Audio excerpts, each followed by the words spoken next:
ஏதாவது ஒரு ரூபத்தில் இவனுக்கு நல்ல கரஸ்பாண்டிங்கில் நல்லா இருந்துச்சுன்னா இவனை மருத்துவத்துறை கொண்டு வரலாம். அப்போ அது இல்லாத பட்சத்தில் இப்படி தான் வந்து அந்த பிள்ளைய வந்து இவங்க டாக்டர் ஆகணும்னு நினைக்கிறாங்க. ஆனால் அந்த பிள்ளை இன்ஜினியரிங் தான் இருக்குது. ஆனால் அவங்க நீட்டுக்கு தான் இந்த பிள்ளைய ப்ராக்டிஸ் பண்ணிக்கிட்டு இருக்கிறாங்க. அப்போ இங்கே எதிர்மறையாக போகுதா?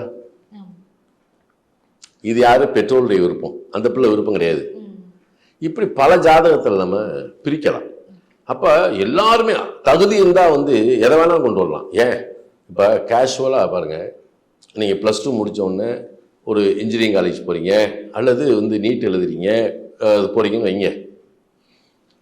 கேஷுவலாக ஒருத்தன் என்ன செய்யறான், ஆர்ட்ஸ் காலேஜில் போய் சேர்றான். அவன் குடும்பம் வந்து ஒரு நார்மலான குடும்பம்.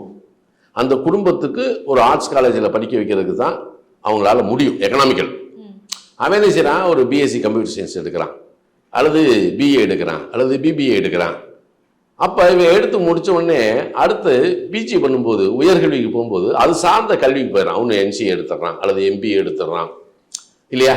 அப்படி போகும்போது அவன் அந்த ரூட்லேயே போகும்போது அதுவும் வாழ்க்கைக்கு ஒரு பெரிய உயர்வு தானே. இப்படி போய் வர்றவங்களும் நிறைய பேர் இருக்காங்க.